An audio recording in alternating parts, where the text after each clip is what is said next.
March of the Machine was just fully revealed, and we're now seeing the prices that cards from the set are going for. So in this video, I'll be breaking down the top 10 most expensive cards that you can get from the main set. Let's jump right into this, not wasting any time, starting with number 10. Jin Gitaxias. This card is currently going for $17.99, and it does a lot. It is a 5-drop 5/5 with Ward 2, and it says, whenever you cast a non-creature spell with mana value 3 or greater, draw a card. Then you can pay 4 mana and exile Jin Gitaxias and return it to the battlefield transformed, and you can activate that as long as you have 7 or more cards in hand and as a sorcery. When he transforms, he becomes a saga called the Great Synthesis that has 3 abilities. First, you're going to draw cards equal to the number of cards in your hand, and then you have no maxed hand size for as long as you control the Great Synthesis, so you will be drawing at least 7.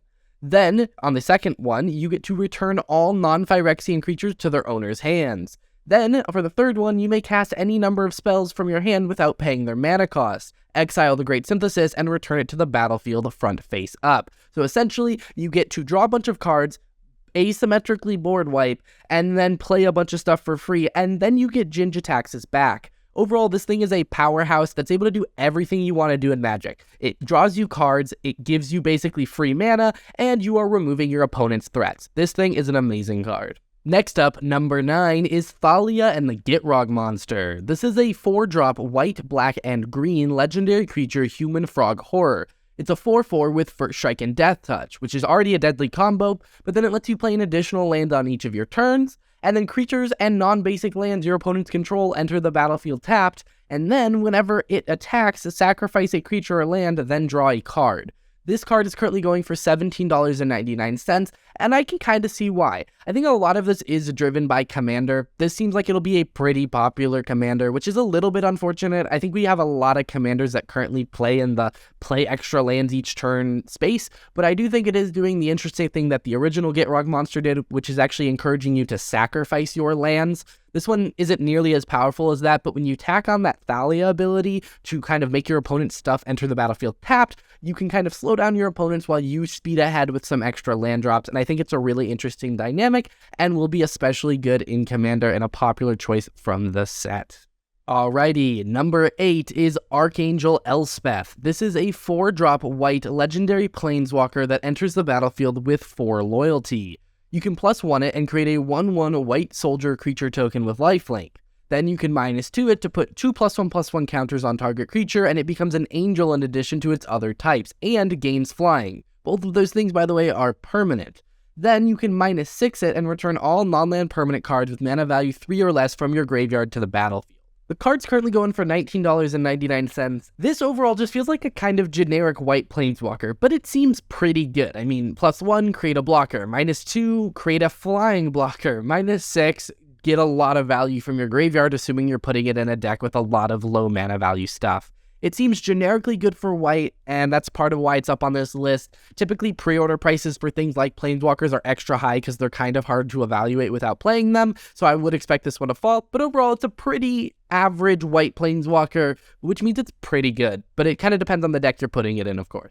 And next up, number 7 is Invasion of Tarkir. This is a 2-cost red battle siege, and it's currently going for $19.99. And when it enters, you reveal any number of dragon cards from your hand. When you do, Invasion of Tarkir deals X +2 damage to any other target, where X is the number of cards revealed this way. So it's a 2-cost kind of removal spell or, player burn spell. That kind of synergizes with dragons, but it doesn't have to. It can just be 2 damage for 2. And then it is a battle with 5 defense counters on it. So, once you get through all 5 defense counters, it becomes Defiant Thundermaw. It is a 4/4 flying trample dragon, and it says, whenever a dragon you control attacks, it deals 2 damage to any target.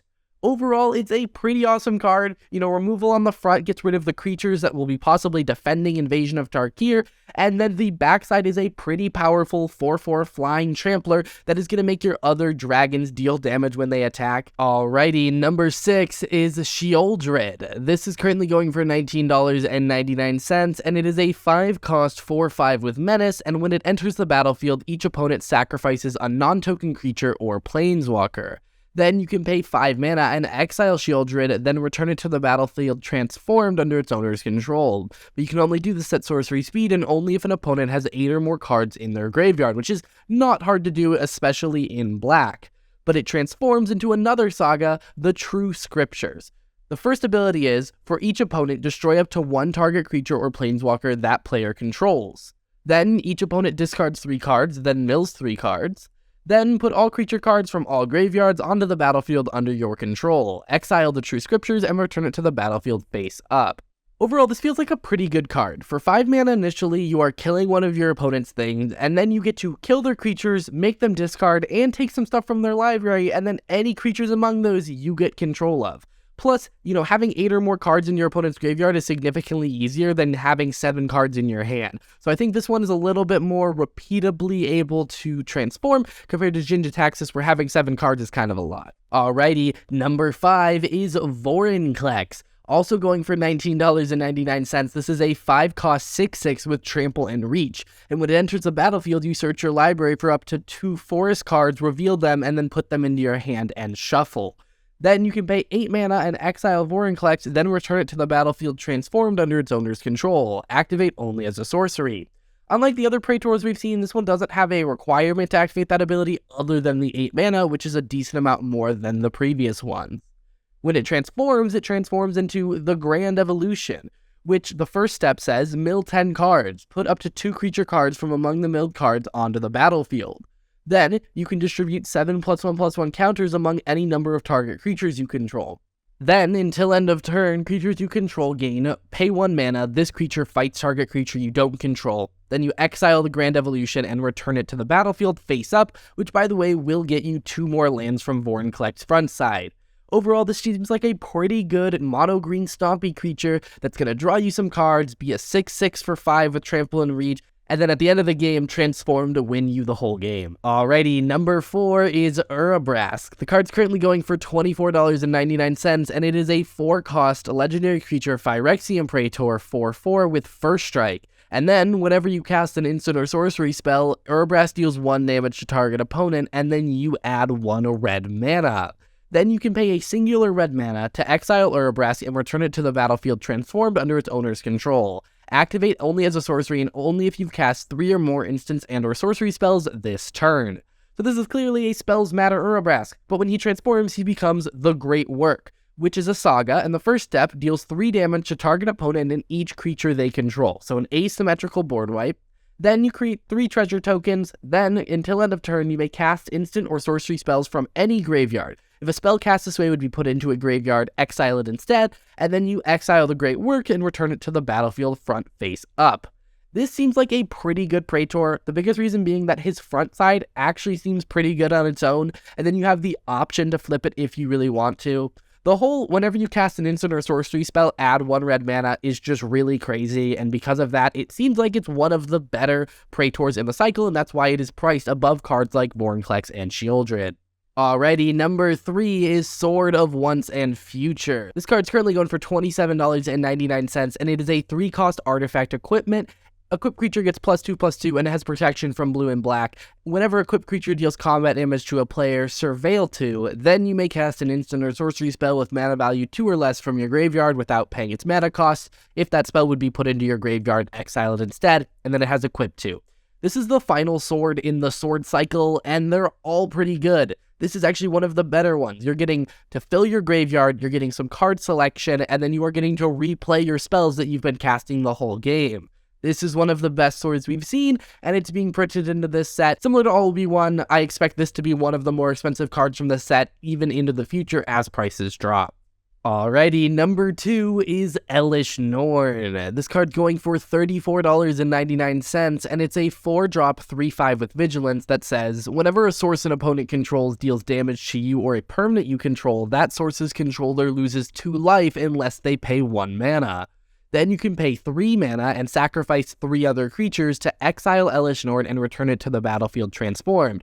Activate only as a sorcery. When it transforms, it becomes the Argent Etchings. This is a saga that says, incubate 2 5 times, then transform all incubator tokens you control. So essentially, you are going to create 5 2/2s, and flip any other incubator tokens that you have. Then, creatures you control get +1/+1 and gain double strike until end of turn. So in essence, you now have 20 power with double strike, so that is 40 power. Then, step 3, destroy all other permanents except for artifacts, lands, and Phyrexians. Exile the Argent Etchings and return it to the battlefield front face up.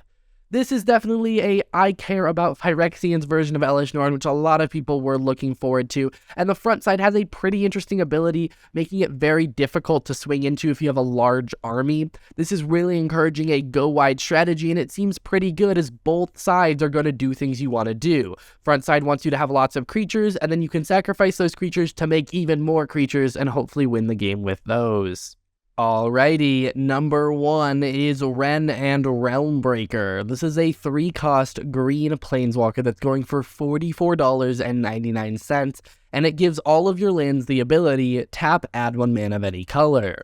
Then you can +1 it, going from the original 4 loyalty to 5, and up to 1 target land you control becomes a 3/3 elemental creature with vigilance, hexproof, and haste until your next turn. It is still a land. Then you can -2 it and mill 3 cards and put a permanent card from among the milled cards into your hand. Then you can -7 and you get an emblem with you may play lands and cast permanent spells from your graveyard. Overall, this is a very good card. Normally, low mana value planeswalkers are the best as your opponents are least equipped to deal with them, and this one not only creates really big blockers, but also can draw you cards repeatedly, fixes your mana, and has an ultimate that threatens to win the game. You know, if you think about it, if you +1 this planeswalker, the amount of health that they have to throw away, basically, that they could be attacking you for is 5, plus they have to get through the 3/3 land, plus it's just generating you value either way. This is a very good card, and I expect to see it in a decent number of decks overall. Alrighty, that's all for this video. If you want to see more content from me, check out this video where I talk about the top 10 most expensive cards from the list in March of the Machine, or this video where I talk about whether or not the Multiversal Legends will actually impact the prices of the reprints. I'll see you guys in the next one. Bye.